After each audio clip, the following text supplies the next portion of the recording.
Arkam elim ebelfez, düştü elem elinden. Sındı belim ebelfez, sındı belim ebelfez.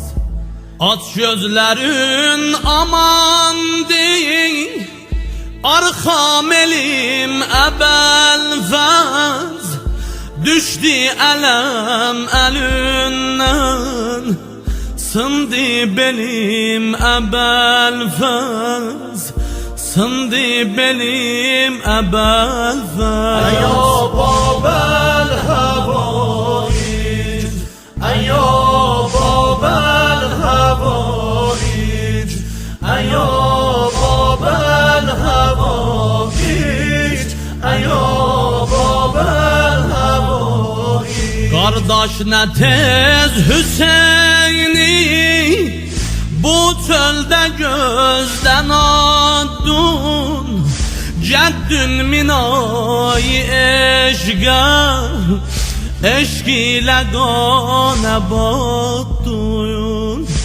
Terk eyledin hıyami, topraklar üzde yandın. Senlen sefa var idi, her mehfilime belfez, her mehfilime belfez. Ya babel havaic, ya babel havaic, ya babel havaic, ya babel havaic.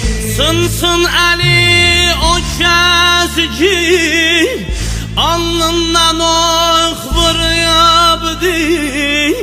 Bu ok Hüseyin'ün ey vay, bendi dilin kırıbdi. Hansı işin olmuş eller, bu başı sındırıbdi.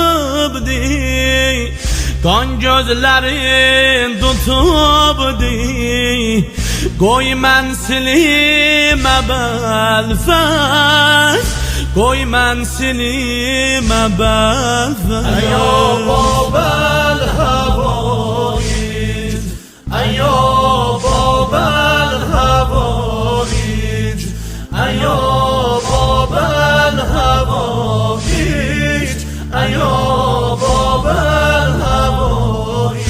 Dur yatma ehli beytim, korkur bu çölde kardeş. Bak el ateş sedası, etfal dilde kardeş.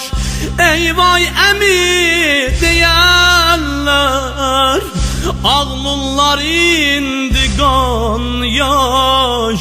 Oldu bu Kerbela'da, vay hasilim ebelfez, vay hasilim ebelfez. Ya babel havaic, ya